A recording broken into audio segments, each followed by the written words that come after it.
விமான விபத்தில் உயிரிழந்த மகாராஷ்டிர துணை முதல்வர் அஜித் பவாரின் மனைவி சுனேத்ரா பவார் சனிக்கிழமை அன்று அம்மாநில துணை முதலமைச்சராக பொறுப்பேற்கிறார். தேசியவாத காங்கிரஸ் கட்சியின் தலைவராக இருந்த அஜித் பவார் கடந்த புதன்கிழமை அன்று பாராமதி சென்றபோது விமான விபத்தில் உயிரிழந்தார்.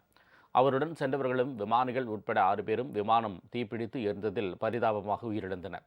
அஜித் பவாரின் இறுதிச் சடங்குகள் நேற்று அரசு மரியாதையோடு நடைபெற்றது. இந்நிலையில் அஜித் பவார் வகித்த துணை முதல்வர் பதவி அவருடைய மனைவி சுனேத்ரா பவாருக்கு வழங்க பிஜேபி மேலிடம் முன்வந்தது.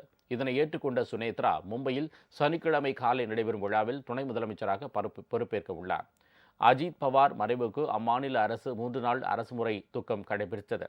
அவருடைய மறைவின் சுவடி நிறைவடைவதற்குள் சுனேத்ரா துணை முதல்வராக பதவியேற்க இருப்பது முக்கியத்துவம் பெற்றுள்ளது. மேலும் சரத்பவார் தலைமையிலான தேசியவாத காங்கிரஸ் கட்சியுடன் தனது கட்சியை இணைக்கப் போவதாக அஜித் பவார் கூறி வந்த நிலையில் எதிர்பாராத இந்த விபத்தும் தற்போது சுனேத்ரா பதவியேற்க இருப்பதும் குறிப்பிடத்தக்கது.